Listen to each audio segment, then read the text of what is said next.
warahmatullahi wabarakatuh. Oke teman-teman, hari ini saya berada di Rokan Hilir, tepatnya di apa ini, kampung apa kecamatan? Kota. Dinginan itu kecamatan? Kelurahan Dinginan. Ibu kota kecamatan Tabuti. Ya. Kota Kemenangan. Nah, sebentar, ini maklum Pak. Jadi kalau kita podcast di pinggir jalan itu kadang-kadang banyak gangguan. Iya, Iwan. iya. Biasa aja kita. Santai nggak Biasa. apa-apa, kita terusin aja. Ya kita ngobrol-ngobrol santai. Nah, itu siapa tadi itu? Oh iya. Ternyata itu salah satu bintang tamu. Iya benar. Oke, monggo Pak, silakan Pak. Nah, mau teman-teman kita mau bincang-bincang sama tokoh masyarakat di sini. Oke. Kalau ini tadi ini adalah ahli waris rumah ini. Iya. Iya. Siapa Rumah yang namanya, sangat Pak? bersejarah. Saya Parya M. Bapak Parya. Parya M. Nah, kalau Bapak yang ini tadi ini Haji Jamsuri. Haji Jamsuri ini mantan mantan lurah. lurah, ya. Mantan lurah. Sekaligus tokoh Nini Mama. Oh ya. Tokoh Nini Mama. Ya, selamat datang Pak. Ya. Kalau yang tengah itu ini lurah yang menjabat Lurah sekarang. yang baru Yoi. sekarang. Masih muda. Kalau mohon maaf, Bapak yang baru datang siapa namanya? Bapak Junaidi. panggilannya siapa? Bapak namanya? Junaidi. Haji Bapak Junaidi Junaidi. ini Haji Khalifah Junaidi. tapi cukup menggelitik kita ketika datang ke sini dan cukup menarik ya. Ini kampung disebutnya kampung lama. Kemudian Tua. ada beberapa bangunan yang terlihat bangunan tua, cuman ya itu tadi cuman buat saya itu sangat memprihatinkan, sebetulnya agak miris ya buat Iya, kita benar. seorang seniman tuh miris. Ada bangunan tua, bangunan lama yang kita lihat ini kita tadi itu tahun 1942. Iya benar. 42 Cuman- itu dihuni, Pak. Oh, dihuninya. 1941. Oh, 1941. Tapi kurang terawat. Nah, sekarang kita sebetulnya mau mulai dari mana ini, Chris? Nah lagi kalau saya sebagai mungkin dikatakan sebagai anak Kabupaten Rokan Hilir begitu ya, yang juga mungkin bisa dikatakan sebagai seniman mungkin begitu ya, juga cukup prihatin bahkan sedih. Jangankan Om yang datang jauh-jauh dari Jogja sana ke sini, saya sebagai tuan rumah juga begitu yang menyambut Om datang ke sini. Kemudian sebenarnya ada rasa bangga, terutama ketika kami juga memiliki tempat-tempat bersejarah yang memiliki tempat-tempat yang penuh dengan historinya. Cuman begitu ada juga sedihnya. Sedihnya di mana tempat-tempat itu harusnya hari ini bisa menjadi objek wisata katakanlah begitu untuk edukasi untuk adik-adik, untuk orang-orang hari ini supaya mengenal itu semua. Tetapi yang seperti Om bilang tadi, ya kurang apa namanya, kurang dilirik. Kurang tersentuh oleh Kalau dilirik terus. mungkin lebih tepatnya pemerintah begitu ya. Kalau Begitu ya, Pak ya? kurang tersentuh kata Bapak. Kalau dilirik terus katanya. Terus begitu. Karena setiap lewat dilirik terus. Benar. Bangunan tua cuman tidak disentuh. Oke, kalau gitu gini, kita mulai dari mungkin kita bertanya sama Bapak ya. Kalau mohon sebetulnya Pak, ini kan sebetulnya rumahnya agak unik sih di antara yang lain ini, memang agak menonjol. Boleh ceritakan sedikit tentang rumah ini Pak? Iya. Bisa. Ini rumah ini dulu rumah datuk saya ini. Muhammad Lazim. Muhammad Lazim. Iya, dia rumahnya dua karena istrinya dua. Yang satu di hulu sana. Itu rumah tua juga. Setelah itu dia berkeluarga satu lagi. Nah, dibuatlah rumah ini. Tapi sebelum rumah ini jadi, ada rumah bapaknya di belakang itu dulu. Rumah Haji Muhammad Arifin, Raja Imam Maulana. Nah, setelah dia dibuat ini, itu tinggal rumah tua itu. Nah, jadi ini dibikin di tahun 1941. Ya. Tukangnya adalah Cina. Oh. Dengan menggunakan alat-alat manual. Bos, tapi luar biasa. Nah, termasuk ini mengetamnya ini, mengukir itu nggak ada pakai apa, nggak pakai ketam kayak pakai dorong ini, pakai model cangkul gitu. Pahat gitu buat. Iya, model cangkul gini ya. Nah, dengan hiasannya motifnya ini motif binatang kombinasi dengan tanaman.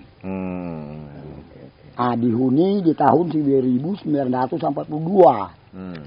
Yang dulunya ini rumah ini bertiang tinggi, langsung itu apanya itu tiang besar itu menjadi tiang rumah. Oh, berarti ini baru ini ya? Ini baru direhab. Baru. Oh, sebetulnya ini rumah sebetulnya agak lebih tinggi lagi. Tinggi. Dan untuk patokan bawahnya itu bukan batu dia. Bukan batu. Kayu. Kayu dia. Kalau kira-kira misalnya kalau menurut Bapak, mungkin Bapak juga pernah mengalami toh, maksudnya ini rumah masih tinggi. Kisaran berapa meter Pak bawahnya ini? Kalau tingginya kalau dewasa tidak bisa. Agak di bawahnya. Oh ya. Cuman kalau waktu saya SMP itu pas kepala saya. Oh ya, kisaran ya 1,5 meter lah ya, 1,5 meter lah. Nah, kalau kayunya ini diambil ini kayu terasnya dari kayu modang kelabau namanya. Oh, kayu modang. Jadi ya modang kelabau ini dia tahan air, tahan sinar, cahaya matahari. Ya. Makanya awet ya. Dia tidak mau tidak mau lapu dan tidak mau dimakan oleh rayap atau binatang-binatang hama ini. Oh ya, sebelum saya berlanjut ke bapak-bapak yang lain sebetulnya. Nah, ini Pak. Sekarang ini kenapa rumah ini tidak ditempati? Nah, dia begini. Setelah Datu meninggal, Praid ini bagian bapak anaknya yang terkecil. Bapak ibu saya meninggal, ini dulu tidak kami Praid. Dijadikan rumah persanggahan keluarga. Oh ya, jadi rumah keluarga. Jadi ya, siapa yang tak mampu, tempatilah ini karena di sini lengkap semua. Ada tanaman, ada kolam, ada kebun buah-buahan, ada kelapa. Ambillah hasilnya, kelolalah. Jadi berselanglah itu belasan tahun. Sementara kami keluar semua. Seperti saya di daerah Bangkinang Kuok, Bangkok sana, London. Tapi bukan London luar negeri. London di Kampar. Iya, itu kurang lebih 30-an tahun saya di situ. Nah, kira-kira begitu. Jadi punya runding belakangan. Karena ini dulu udah direhab bapak, diturunkan ke tanah. Jadi lantaran tidak ada yang mengurus, bahaya, habis keropos semua, hancur jadinya. Jadi kurang lebih 10 tahunan terakhir ini runding kami kembali adik beradik karena udah ada yang meninggal. Supaya rumah itu terawat, dilelang dalam keluarga. Dilelang dalam keluarga di sekitar tahun 2015 itu. Jadi saya waktu itu udah pindah di sini 2016. 2014-15 itu istri dan anak-anak saya pindahkan duluan. Nah, jadi saya waktu itu sedang membangun rumah di Jalan Tengku Sambusai, simpang Jalan Sopian. Nah, jadi ditanyalah masing-masing siapa yang mau ngambil. Nanti udah dilelang dalam keluarga, udah jadi uang baru diperait uangnya. Setelah dikeluarkan untuk yang telah meninggal ini. Jadi waktu itu tanya satu-satu nggak ada. Jadi saya bilang saya mau ambil belinya lelangan itu. Tapi saya sekarang tak ada uang. Saya sedang membangun rumah. Jadi runding punya runding diambillah oleh saudara perempuan saya Haji Zainidar di Pekanbaru. Nah, jadi dialah punya ini sekarang. Jadi rumah persanggahan keluarga dibatalkan jadinya. Nah, jadi setelah dia di sini ada anaknya dokter, waktu itu anaknya mau membuat klinik di Sedinginan ini. Direhab lah rumah ini, dinaikkan kembali. Jadi belum selesai rehab, anaknya yang dokter ini enggak pula mau lagi di sini. Balik lagi dia ke Jawa. Lagi di Jawa. Itulah dia historis sekilasnya. Gitu. Ya, betul. Cerita rumah cerita gitu. Iya. Rumah pusako. Bukan pusako, kalau itu lah soku. Di atas dari pusaka. Soku. Kalau bahasa Melayu Tambusainya soku. Kalau gitu saya beralih ke Pak Lurah. Mohon Pak Lurah ya. Pak Lurah yang sedang menjabat. Kalau dari misalnya dari pihak pemerintah sendiri, apakah sudah pernah punya rencana, entah itu dari pihak kelurahan atau kecamatan atau kabupaten atau provinsi, punya rencana untuk ini menjadikan ini sebagai sebuah cagar budaya atau gimana? Ada pernah ada rencana gitu nggak Pak? Begini. Kalau kita berbicara tentang pemerintah, tentu untuk melestarikan budaya itu kita harus memastikan dulu apakah ini bisa nggak dialihfungsikan ke pemerintah. Karena ini bahasanya kalau bahasa Melayunya bukan pusaka lagi tapi soko. Soko itu artinya udah dituakan kali. Tentu kalau seandainya ini kita rehab ataupun kita percantik lagi, tidak hanya dilirik tadi bahasanya ya, tapi disentuh. Tentu harus ada izin pemilik aslinya. Oke. Jadi kalau seandainya kita menyentuh ini, sementara pemilik aslinya mungkin keturunannya tidak memberikan izin, tidak bisa. Oh iya benar. Pemerintah harus punya legalitasnya. Harus punya legalitas untuk melestarikan ini. Kecuali ahli waris mau melimpahkan ke pemerintah untuk dijadikan cagar budaya yang dipatenkan. Bisa. Jadi tergantung nanti lah ahli warisnya. Mau nggak nanti dia memberikan ke pemerintah untuk dilestarikan. Saya tambah sedikit. Boleh. Dulu saya pernah berkoordinasi, integrasi, sinkronisasi dengan Haji Suhaili Imban Mendiang. Iya. Mantap kali, enak kita ini. Kebetulan beliau itu membidangi itu di Kabupaten Rokan Hilir. Jadi katanya pemerintah bisa itu berikan bantuan, tapi harus itu diserahkan ke pemerintah berupa hibah atau wakaf. Jadi kata saya, kalau begitu lepaslah kami yang pemilik. Sementara kata kami di samping mempertahankan historis di dalam keluarga, juga mau mengintegrasikan pemerintah di dalamnya. Disitulah kemarin anunya. Cuman waktu itu Mendiang Haji Saiman memberikan solusi. Sekarang begini aja Mbak. Saya akan coba usahakan supaya bisa Pemda Rohil memberikan suntikan dana. Minimal untuk perbaikan ataupun apa. Jadi waktu itu kan dia pun udah mau persiapan pensiun. Jadi dia terlena mengurus bahan pensiunnya. Yang ini tadi bukan terlupakan, cuman tercecer sedikit. Kebetulan tercecer, tertindih-tindih. Numpuk dia jadi akhirnya belum juga terrealisasi sampai sekarang. Namun kita juga berterima kasih. Cuman pernah waktu itu yang biasanya ini dibayar pajak, kan gitu, sempat beberapa tahun itu nol pajaknya. Nah sekarang udah bayar lagi. Udah kena lagi PBB-nya. Mungkin Pak Lurah ada yang mau ditambahkan Pak? Kira-kira begitu. Tentang Pak, kalau saya Pak Lurah Pak mantan nih, kalau itu kita Pak mantan aja ya. Kenapa sebetulnya ataupun nenek mama nenek mama ini kenapa Kelurahan Sedinginan ini dikatakan kampung tua? Jadi sejarahnya gimana? Sejarah gini, dulunya kan transportasi masalah jalan kan. Ini dari tahun Sedinginan ini berdirinya tahun 1906. Dirinya Sedinginan ini. Sedinginan itu. 1906. Dulunya transportasinya melalui Sungai Rokan. Itu Sungai Rokan depan ini. Melalui Sungai Rokan, terus dari sini dari Bagan Sapi, terus kalau mau ke hulu sampai ke Sungai Rangau. Baru lanjut ke Pekanbaru atau ke Dumai ke arah sana lah. Itu bisa lanjut pakai sungai terus bisa. Dulu sampai ke Sungai Rangau naiklah motor darat. Waktu itu telah ada transportasi darat. Tahun 1972 bukalah Cepron, Kaltek. Mau ambil minyak di daerah ini sekitar kan. Bukalah lokasi.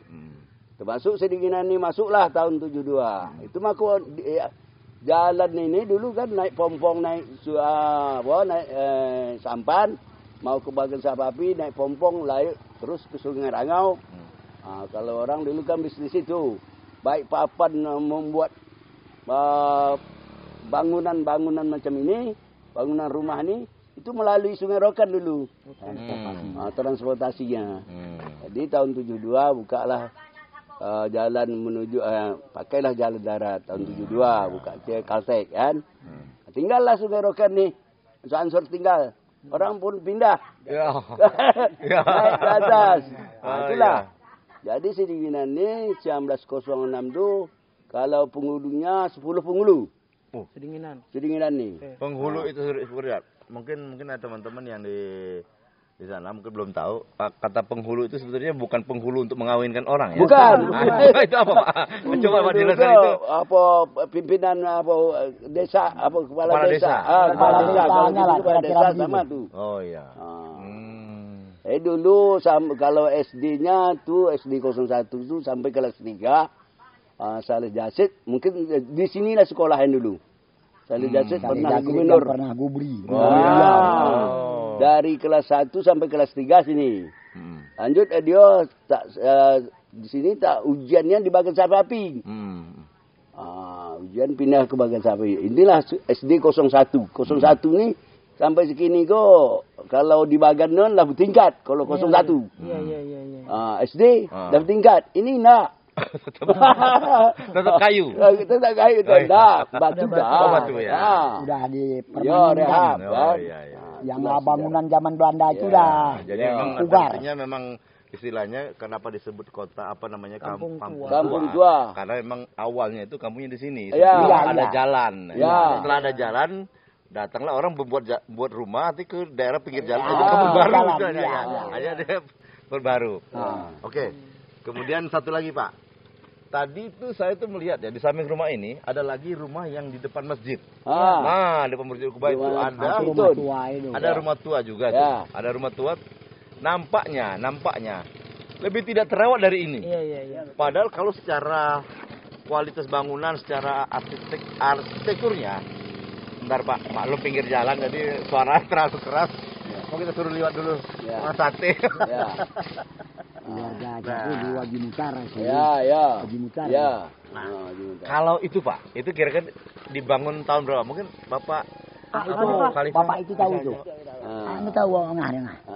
Orang datang situ ya. Pindah sana waktu itu masjid kan 1916 tuh. 1918. Mulisin itu 1918. Itu pertama masjid pertama sedinginan tuh. Pertama. Kalau saya tak salah juga, itu masjid emas ya. Masjid emas. Katanya Om, ada yang menarik di masjid itu Om. Betul. Nah, gue juga baru tahu. Jadi di masjid itu dulunya aku sakit aku gini terus aku pindah situ sekarang. Pindah lagi sini. Oke. Nah. Jadi kita ada hadapan ya. Oke. Jadi sebenarnya Om, aku ini sebenarnya kalau ngomongin aku anak Rokan Hilir, malu Om. Malunya begini. Karena aku nggak tahu sejarah yang ada di sini. Aku kemarin sempat sedih, Pak.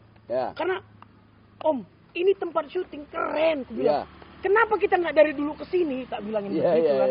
Lah itu kerjaan lu pulang harus bangun itu. Oh iya. Nah cerita tentang masjid yang emas itu.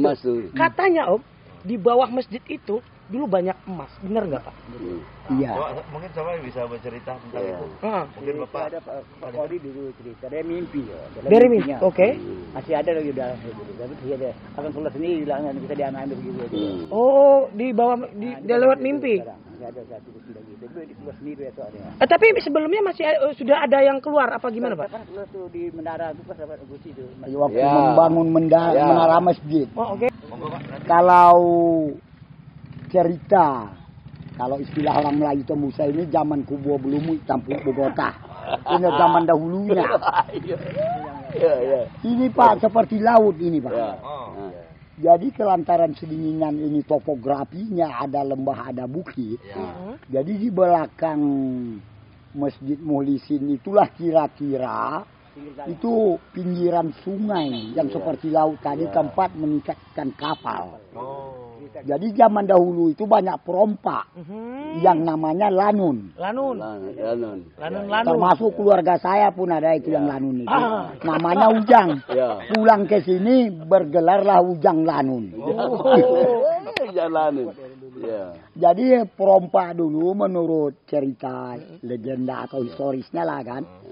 Itu setiap dia merompak, kadang-kadang dia bertengkar sesama dia. Jadi menenggelamkan. Oke. Atau ada juga yang menguburkan. Sehingga setelah dia meninggal tak tahu tempat. Tadi sebetulnya aku pengen bertanya itu sebetulnya tadi. Kenapa sampai ada emas? Apakah memang itu dulunya kerajaan? Itu kalau cerita legenda lah kita anggap ya kan itu. Tapi kalau menurut historis, sejarah dari zaman dahulu, Di sini ini memang daerah golden, Pak. Oh iya. Sampai ada yang namanya River Golden, Sungai Emas. Iya, Sungai Emas. Ya. River Golden, Om. Bayangin nggak tuh? Ini negeri kaya sedikit. Saya ada kawan dulu dari LN mau mengeksplorasi, tapi saya tak mau. Ini perbukitan ini sampai di daerah sana, dekat di hilir Jalan Al-Kholidiah, apa? Itu daerah golden semua tuh, Pak, dengan Jalan Sopian belakang ini.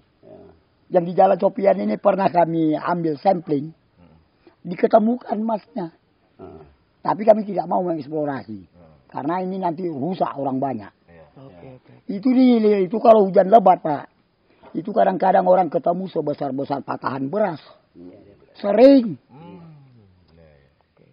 Nah, kira-kira begitu. Karena kita kan takutnya pengaruh air raksa ini. Jadi nanti generasi sekian tahun ke depannya itu nanti hancur karena akibat air raksa itu. Itu makanya saya tak mendukung untuk eksplorasi itu. Kira-kira begitu. Oke. Gue dikit lagi boleh nggak? Boleh. Mungkin. Mas Edi mungkin sebentar lagi mau ngomong, dari tadi iya. Dia kira Makanya nih. Sebelum sudah itu. Mungkin lebih tepatnya melanjutkan yang tadi kali, Pak ya. Untuk benda-benda yang seperti itu kemana sekarang? Nah, itulah yang kita tak tahu, Pak. Dulu pernah orang dari arkeologi Jakarta ke sini. Saudara kita juga. Tapi udah meninggal dia. Siapa nak apa tuh Mahidin nah? Si Amirza. Ya. Waktu itu mau mengambilnya kira-kira dari Pak siapa sih nama Pak Kodianya? Jamaluddin. Khalifah Jamaluddin. Ya. Tapi dia tidak mau memberikan. Sedangkan tali pinggang itu begitu dapat oleh siapa sih Minan. Minan itu dia langsung jual duri, langsung beli mobil. Ya. Dan mobilnya itu pun bernama langsung mobil emas. Luar biasa ya. Tahun 83. 1983 aja, Pak. Emas murni. Ya. Kalau dihubungkan dengan cerita bapak saya, katanya di sini ini termasuk ada kerajaan bawah tanah. Ya. Yang kaitannya dengan harta karun. Ya.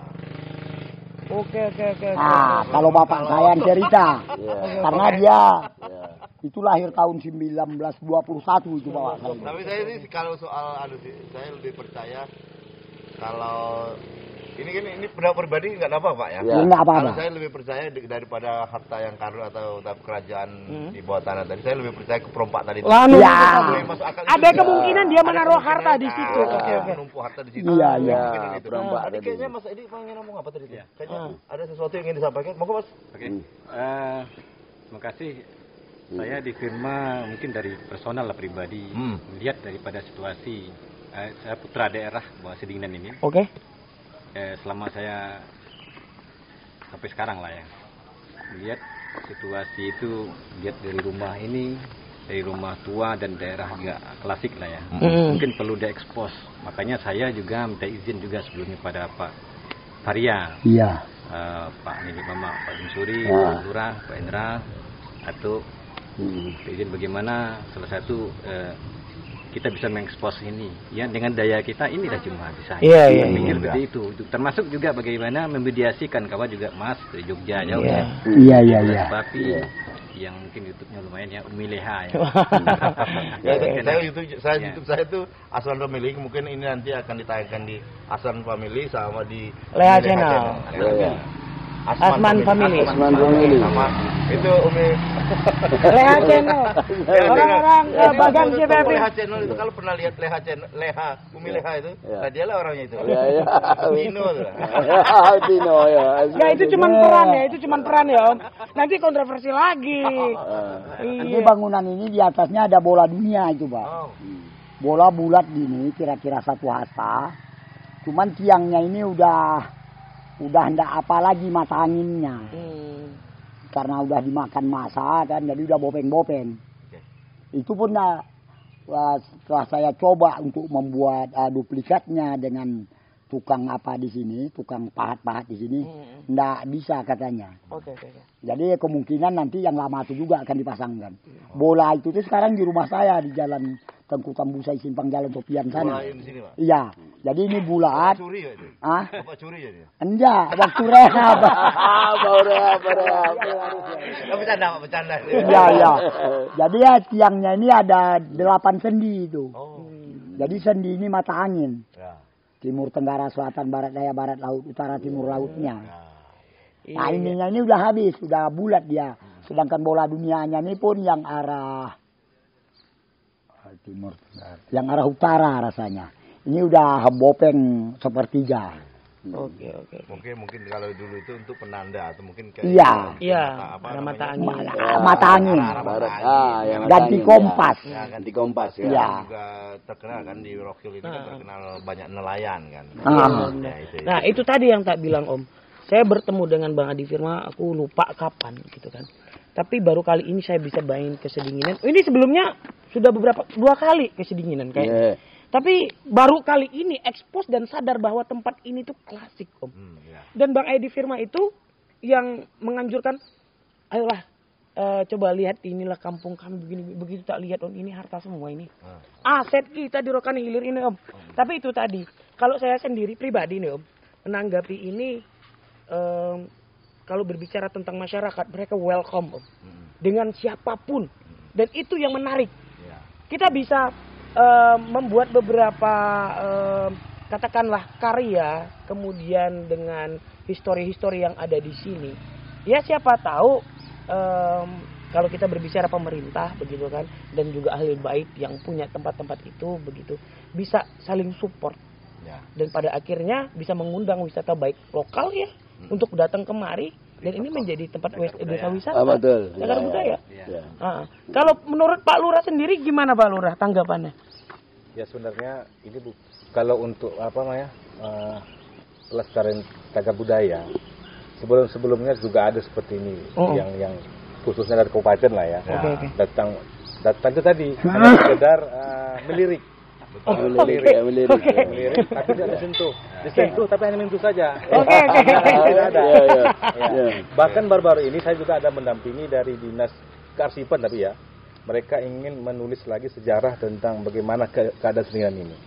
Tapi ya sampai sekarang belum ada tanggapan lanjutannya. Sudah itu pun apanya itu bukti-buktinya sudah banyak hilang. Seperti yang di sini lah kan, ini kan boleh dikatakan. Karena Muhammad Lajim ini kan ayahnya Haji Muhammad Arifin yang gelarnya Raja Imam Maulana. Jadi yang dari Raja Imam Maulana ini ada dulu beberapa bagian yang sampai ke Haji Muhammad Lajim kan, seperti gelas raja, mangkok nasi, piring, katil tempat tidur, ranjang. Tapi ya karena di sini dari sudut keamanannya agak kurang bisa diamankan karena kami tidak di sini. Jadi ya banyak yang kena. Saya pikir tadi karena keturunan rompak. Banyak yang hilang, banyak yang hilang. Termasuklah yang dari datuk saya Muhammad Lajim dan yang dari bapak saya. Yang dari bapak saya misalnya celempong, itu pun dihantam dengan orang. Soko. Celempong alat musik ini. Dari Temago.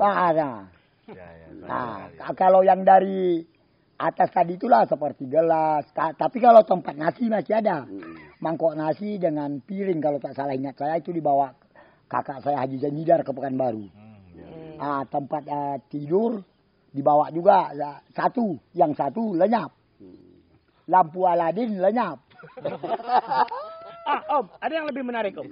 Om pernah dengar tentang silat 3 bulan nggak? Ya. Pernah, saya pernah dengar. Kalau sekilasnya aja lah kan gamblangnya. Yang pertama itu Haji Idris. Itulah yang membawakan awal silat 3 bulan bela diri itu. Bela diri. Ya, pencak silat 3 bulan itu. Dan dia pun waktu itu melalui beru dia dapat. Karena tekanan kehidupan di masa itu.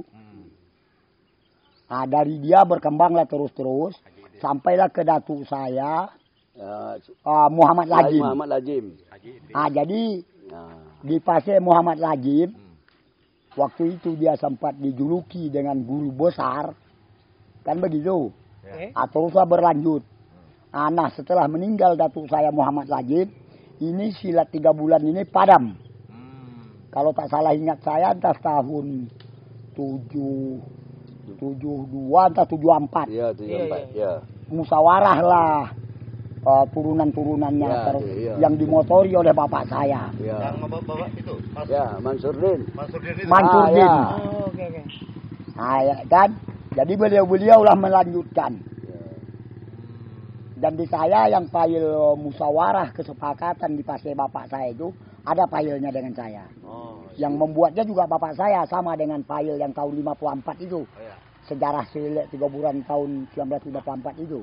Kemudian saya perlu tanya juga, sebetulnya silat 3 bulan itu yang dimaksudkan silat 3 bulan itu seperti apa? Apa belajar silat selama 3 bulan bisa atau itu seperti apa? Waktunya pelaksanaan Latihan di dalam belajar bela diri silat 3 bulan itu memakan waktu 3 bulan. 3 bulan. Iya.